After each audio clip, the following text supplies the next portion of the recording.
Bienvenidos a la siguiente clase, la clase del segundo hábito. Vamos a empezar, vamos a dividir los hábitos, los estamos dividiendo en dos clases. Así que ahorita nos toca el segundo hábito y la primera clase del segundo hábito es empiece con un fin en mente. Pero para eso yo quisiera pedirle que hiciera usted un ejercicio. Espero que no vaya conduciendo porque si no va a ser un poquito complicado hacer el ejercicio. Pero por favor cuando llegue a casa haga este ejercicio. Si no tiene la manera de cerrar los ojos, entonces preferiría que no lo haga hasta que pueda hacerlo. Siéntese cómodamente en un lugar y cierre sus ojos. Y quiero que usted se vea mentalmente vestido de negro y asistiendo al funeral de un ser querido. Imagínese que usted va conduciendo su automóvil hacia alguna de las capillas que usted ha visitado en nuestra ciudad. Y cuando usted llega ahí, pues percibe el olor de las flores. Acostumbramos a poner flores en los velorios y se encuentra con amigos, parientes. Existe una pena compartida del difunto que ahora está allí acostado. Y entonces usted se acerca al ataúd. La ventanita está abierta y cuando usted logra ver para adentro, se lleva con la sorpresa de que es usted mismo quien está ahí. De todas maneras, como que fuera una película, usted se sienta y ve que alguien le reparte un programa en donde van a haber 4 oradores. Y cada uno de estos oradores va a dar unas palabras acerca del difunto, o sea, de usted. El primer orador pertenece a su familia inmediata, o sea, hijos, hermanos, hermanas, etc. El segundo orador es uno de sus amigos, alguien que lo conocía muy bien a usted y puede hablar como persona de usted. El tercer orador es un colega o compañero de trabajo. Y el cuarto orador proviene de su comunidad de fe, es decir, de donde usted se congrega. Si usted está viendo este módulo, pues es alguien de aquí, de la iglesia. Todavía quiero que esté con los ojos cerrados. Por favor, piense profundamente qué es lo que le gustaría a usted que cada uno de estos oradores dijera acerca de usted. Su vida, qué tipo de esposo fue, qué tipo de padre, de colaborador, qué tipo de compañero de trabajo, de servidor ministerial. ¿Cómo le gustaría a usted haber influido en las vidas de estas personas? Quiero decirle que este ejercicio es muy importante que lo pueda hacer porque nos da una perspectiva, Le invito a abrir sus ojos y hacer pausa a la grabación para que usted pueda pensar por unos momentos en las palabras que a usted le gustaría estas personas dijeran de usted. Y cuando haya recabado bastante información, le invito a seguir escuchando y reproduciendo este video. ¿Qué significado tiene el hábito de empiece con un fin en mente? Este hábito consiste en empezar hoy con la imagen que usted tuvo de lo que le gustaría que otros dijeran acerca de usted, pero que depende completamente de usted. Por lo tanto, es importante empezar con una clara comprensión de 2 cosas. Número 1, propósito. ¿Por qué se encuentra usted en esta tierra? ¿Cuál es su razón de ser? Siempre he enseñado que el propósito tiene que ver con nuestras habilidades, con nuestro llamado, pero también tiene que ver mucho con nuestras debilidades, con aquellas cosas que venimos a corregir y por supuesto la combinación y superación de estas en función de ayudar a los demás. Propósito. Nadie vino a esta tierra como un ente que no tiene algo que hacer. Todos compartimos eso. Todos compartimos el hecho de tener una misión específica que realizar en esta tierra. Y yo le pregunto, ¿qué sucederá con usted el día que usted se presente ante su Creador en otra dimensión? El día que de verdad sea su funeral y usted llegue a la presencia del Señor. Le van a hacer varias preguntas. Estoy seguro que una de esas preguntas va a ser, ¿en quién pusiste tu fe? Y si usted ha puesto su fe en Jesús, eso a usted le da el ingreso, el acceso a la vida eterna en la presencia de Dios. Si usted no lo ha puesto, no ha puesto su fe en Jesús, no lo ha conocido como su Salvador, entonces no le garantizo una eternidad placentera. Pero otra de las preguntas que nos van a hacer, y esto va a definir mucho la vida en esta dimensión, porque déjeme decirle que cuando partimos de esta tierra, no nos vamos a la presencia de Dios a vivir en una nubecita y tocar un arpa, por muy ridículo que eso suena. Muchas personas sí creen que no hay algo que hacer. No. Dios tiene un espacio, una morada preparada para nosotros y un propósito allá en su presencia. Pero cuando le preguntan a usted, le van a preguntar, ¿qué hiciste con los dones que te dieron aquí en la tierra? ¿Qué hiciste con los talentos? ¿Qué hiciste con los problemas que permití que tuvieras para superarte? ¿Y cuánto de eso lograste compartir con los demás? Propósito. Usted necesita ser una persona de propósito. El otro aspecto de empezar con un fin en mente es el tema del destino. Si el propósito mira hacia mi pasado, hacia las cosas que he venido a hacer, hacia mis dones, el destino se enfoca en el futuro y lo que ahora me toca hacer con respecto de los demás. ¿Cómo cambia la vida? ¿O cómo puede cambiar la vida cuando conectamos realmente qué es lo importante para nosotros? Podemos ser eficientes en muchas tareas, es decir, hacer muchas cosas bien, pero solo seremos efectivos, es decir, hacer las cosas correctas para lograr buenos resultados, cuando empecemos con un fin en mente, es decir, con el destino, con la claridad del destino de hacia dónde nosotros queremos llegar y qué es lo que queremos lograr en esta vida. No es posible que un hijo de Dios con eternidad, con salvación, no conecte que tiene un destino glorioso diseñado por Dios. Entonces, este hábito trata en explicar cómo podemos hacer para alcanzar ese destino. Y el primer punto es empezar con un fin en mente. Es necesario entender, entonces, que todas las cosas se crean dos veces. Todas las cosas tienen una creación intangible y una creación física. La regla del carpintero dice medir dos veces antes de cortar una. Por lo tanto, y siguiendo el modelo proactivo de poder incrementar nuestro círculo de influencia, es necesario empezar en nuestros pensamientos. Es necesario trabajar en nuestros pensamientos para definir nuestro destino. La mayor parte de los fracasos que las personas enfrentan suceden por no tener una creación doble. Suceden porque empezamos con el mundo físico y no empezamos desde nuestros pensamientos. Es como todo en la vida. Si usted quiere desplazarse a cualquier lugar de nuestro país, lo primero que ha de finiquitar o de realizar es definir a dónde quiere ir.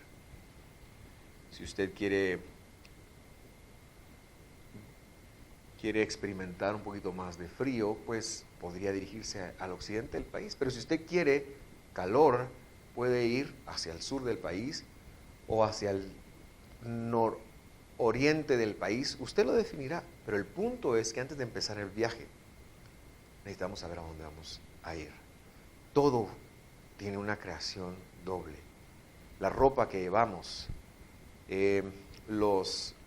las cosas que nos sirven, esta tableta que nos sirve, el aparato donde usted está viendo esto, todo esto primero fue parte de un proceso de alguien en su mente y luego fue hecho físicamente. Entonces, ya sea por designio o por omisión, las cosas se crean dos veces. ¿Qué quiere decir esto?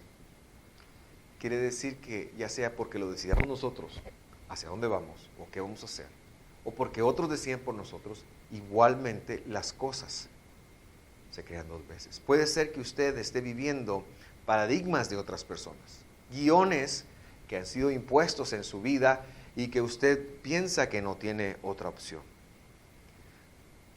Por lo tanto, es importante que usted conecte que usted es el responsable de su propio designio, o bien usted será la segunda creación de otras personas. El segundo hábito, empezar con un fin en mente, se basa en los principios del liderazgo personal, que es la primera creación, que es decidir a dónde quiero ir, y la administración de ese liderazgo, es decir, la creación física o la segunda creación.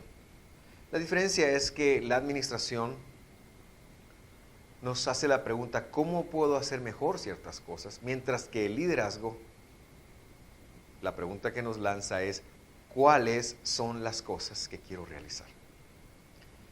Quiero hablarle a su corazón en esta oportunidad para recordarle que, como ya vimos en el primer hábito, el poder de la imaginación y la conciencia moral como herramientas dadas por Dios que nos permiten ejercer el liderazgo personal, que usted pueda decidirse hoy mismo, no deje pasar un día más, a reescribir el guión de su vida. Usted es el producto de las decisiones que ha tomado en el pasado. Usted está hoy en donde usted se ha esforzado por estar, ya sea porque lo decidió usted o porque lo decidió alguien más. Pero si alguien más lo decidió, no hay mucho que usted pueda hacer para el pasado, pero usted es el responsable de decidir hoy mismo hacia dónde quiere irse. ¿Cómo nosotros podemos hacer para dar este primer paso? Y aquí viene el poder de la imaginación, uno de los atributos que Dios nos ha dado. Pero para explicarlo mejor, le quiero contar el caso de Anwar el-Sadat. Anwar el-Sadat fue el presidente egipcio en la década de los 70 que firmó la paz con Israel en Camp David, si no estoy mal, en 1979. Como un abogado egipcio, fue enseñado, como muchos musulmanes lamentablemente lo son, a odiar a Israel. Y muchas veces dijo, yo jamás le voy a dar la mano a un israelita, a un judío. Pero en los dimes y diretes de la vida, él cae preso por sus propios conciudadanos, esto es en Egipto. Y estando en la cárcel, qué curioso que en la cárcel pasan buenas cosas, por lo menos en el caso de José y en el caso de Anwar el-Sadat, así fue. Estando en la cárcel, él se dio cuenta que el odio, el antisemitismo que había en él, había sido puesto por las creencias de otras personas. Es curioso que estando en la cárcel fue donde realmente él encuentra la libertad y decide convertirse en el primer presidente, cuando llega al poder, que va a hacer algo al respecto. Cuando empecemos a desarrollar nuestra imaginación y nuestra conciencia, la capacidad de analizarnos a nosotros, vamos a poder empezar a reescribir los guiones que han sido impuestos en nosotros. Cuando usted se empiece a analizar con la autoconciencia, cuando empiece a ver desde afuera, va a encontrar guiones ineficaces inefectivos que tenemos. El segundo hábito me grita que no tengo por qué vivir, no es obligatorio seguir viviendo estos guiones. Te quiero dar el ejemplo de un padre que se irrita con sus hijos por la desobediencia de sus hijos.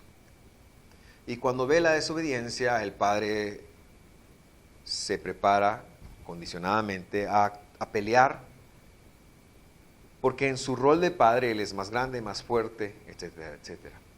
Pero esto es temporal, porque los hijos crecen, los hijos se van y muchas veces podemos perderlos. Pero si me empiezo a auxiliar de este hábito, tendré en cuenta lo que lo que yo quisiera que mi hijo dijera de mí en mi funeral. Y esto me cambia la perspectiva para relacionarme con mi hijo. Quizás tenga que regañarlo, quizás tenga que llamarle la atención, pero la motivación de mi corazón va a ser completamente distinta, porque ya no parte de un rol que soy más fuerte, sino del rol del tipo de hombre que yo quiero formar en mi hijo o en mi hija. Empezar con un fin en mente implica entonces enfocar esos roles de mi vida que yo desempeño como padre, como esposo, como líder, como siervo de Dios, como trabajador, etcétera, etcétera, y reescribir cada guión que sea ineficaz en función de mi destino, en función de lo que yo quiero alcanzar. Por lo tanto, en este momento, y usted lo va a ver en las hojas de trabajo, quiero desafiarle a escribir un enunciado de misión personal. Hay algunos modelos de cómo hacerlo, pero yo quiero sugerirle uno. Y quiero decirle que este enunciado de visión personal es la tarea para esta clase.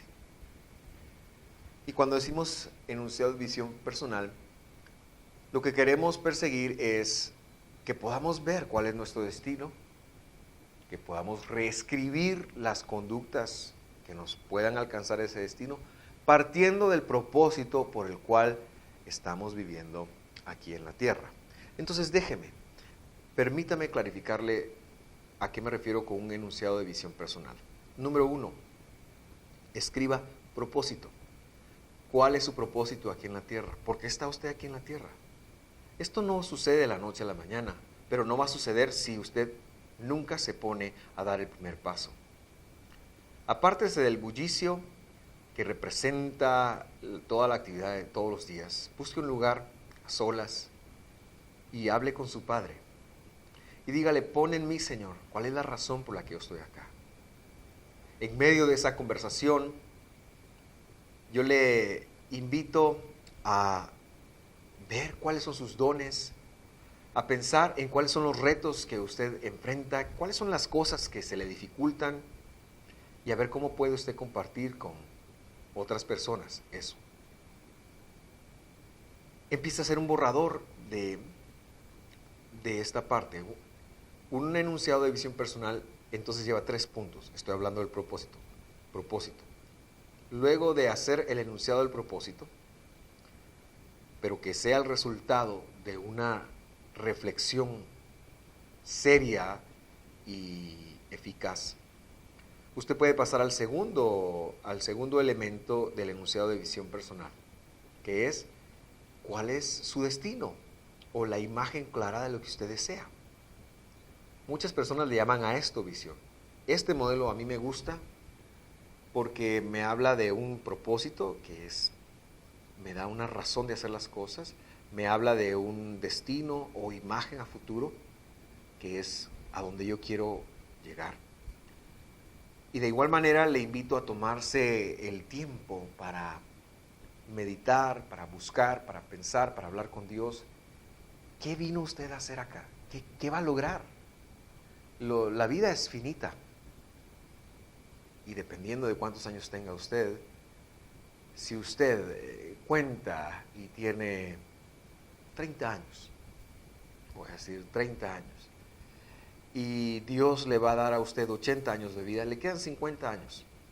Pero el 30% de ese tiempo, la tercera parte de esos 50 años, vamos a poner 17 años, usted tendría que estar, duerme, la otra parte, si son 8 horas, la otra tercera parte usted está trabajando, lo cual deja 17 años solamente para distribuir entre familia, iglesia, Dios. O sea, es importante que le pongamos un sentido de urgencia nosotros a nuestra vida. Entonces, defina hacia dónde quiere lograr llegar. ¿Cuál es su destino? Y luego anótelo. Procure reducirlo lo más que pueda. Y por último, ¿cuáles son las conductas que a usted le van a llevar a alcanzar ese destino? Especifique lo más que pueda. Le llamamos a estas conductas los valores personales. Entonces, una redacción correcta de un enunciado de visión personal tiene 3 aspectos: propósito, destino y valores o conductas que nos van a llevar. Defina cuáles son esas conductas. Yo le recomiendo tener pocos valores, 3, 4 valores, pero que usted pueda explicar para usted qué significan esos valores, que pueda hacerlo más explícito para usted. También le invito a tener este enunciado presente en muchos aspectos de su vida y no solo como tarea. También le recuerdo ser muy ambicioso en el destino que usted puede llegar, porque este es un don que Dios nos ha dado. La ambición de tener más que los demás es una ambición negativa. La ambición de tener más de lo que Dios tiene para usted. Una enseñanza más para aterrizar esta clase, pero que de igual manera me parece vital este segundo hábito empiece con un fin en mente. Quiero que tenga en cuenta que esta actividad de hacer su enunciado de visión personal es una actividad que parte de su círculo de influencia. Pero ahí en su círculo de influencia, en la parte más profunda, le llamaremos a esto centro, usted tiene el núcleo de su enfoque, de su dependencia, de una guía, que qué es lo que lo va a guiar a usted. Ahí es donde entramos en contacto con nuestra visión y nuestros valores. Le vamos a llamar a esto centro. El centro o núcleo, pero prefiero la palabra centro. El centro de donde yo opero es la fuente de la seguridad personal, cuánto yo creo en mí, cuánto estoy bien conmigo, mi sentido de valía personal. Es la fuente de mi guía, es decir, mi dirección en la vida. Y también tiene que ver con la perspectiva de la vida o sabiduría, lo que provee en sí un sentido de equilibrio. Muchas personas, bueno, todos tenemos un centro, que es lo que nos guía. Y muchos pueden que digamos que Dios es nuestro centro, pero eso está en veremos. Y yo quiero describirle algunos centros que las personas tienen y cómo se comportan cuando están enfocados en estos centros. Un archivo más detallado de esto lo va a encontrar en el manual de trabajo virtual que estamos proveyendo con estas clases. Pero veamos algunos de los centros alternos que las personas tienen. Si alguien está centrado en el cónyuge, por ejemplo, el matrimonio es, obviamente es nuestra relación más íntima y la más duradera. Podría ser natural que alguien quisiera centrarse en el cónyuge, pero la experiencia y la observación que cuando vemos a los matrimonios nos dice que no están así. Muchos matrimonios con este tipo de enfoque que se centran en el cónyuge tienen una fuerte dependencia emocional. Es decir, El cónyuge es una bendición de Dios, pero no es mi fuente de poder, no debiera serlo.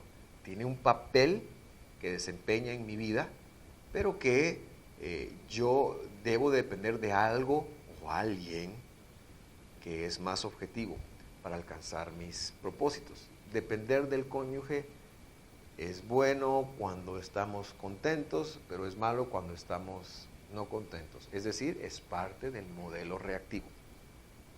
Centrarse en la familia. Bueno, mi prioridad, mi familia, dicen algunos, y creo que la familia es importante, como lo es el cónyuge, por supuesto, pero no debe ser el lugar del enfoque de nuestro centro. ¿Por qué? Cuando los hijos se van, cuando ya no tenemos algo que hacer, perdemos el sentido de la vida y nos volvemos vulnerables cuando hay cualquier cambio en esta tradición. Por ejemplo, soy padre de 2 hijas. Si mi enfoque fueran continuamente ellas, el día que se casen, yo no voy a tener en qué enfocarme. Ahora, no me malinterprete, esas personas son determinantes, son importantísimas para mi vida, pero mi centro de dependencia, mi fuente de sabiduría, de guía y de, y de seguridad debe de venir de otra fuente. Centrarse en el dinero. Bueno, alguien pensará, el dinero da seguridad, el dinero... Pero ¿qué pasa el día que no tengo todo el dinero o que el dinero falta? El dinero es tan escurridizo que si no lo tengo, me puede afectar. Las personas centradas en dinero dejan a la familia y a cualquier otra prioridad con tal de alcanzar fines económicos. El trabajo, no tanto el dinero, pero el hecho de estar ocupado, el hecho de solamente, si ese es mi centro, esa es mi guía, mi valía viene de ahí. Centrarse en las posesiones, ¿qué pasa cuando no las tenemos? Y así hay algunos otros centros como por ejemplo centrarse en el placer, la gratificación de cosas, en amigos o enemigos. Centrarse en la iglesia. Ahora, yo como pastor pienso que la iglesia es importantísima, pero nuestro centro debe venir de algo que no sea la iglesia porque la iglesia es imperfecta. Centrarse en uno mismo nos vuelve en la persona más egoísta del mundo. ¿En qué nos centramos entonces? El modelo proactivo nos dice que nuestro centro deben de ser los principios de Dios. Es decir, esas verdades eternas que Dios plasmó en su palabra y que sirven como una fuente de guía, de sabiduría y de seguridad. Jesús dijo que deberíamos de hacer nuestra casa, nuestra vida, sobre la roca fuerte, y la roca fuerte es Él. Cualquier otro lugar donde nosotros decidamos edificar es la arena. Que esté muy bien, llegamos al final de esta clase y seguimos empiece con un fin en mente en la próxima clase, pero le recuerdo la tarea. Por favor, no ver el video antes de terminar la tarea. Que esté muy bien. Hasta pronto.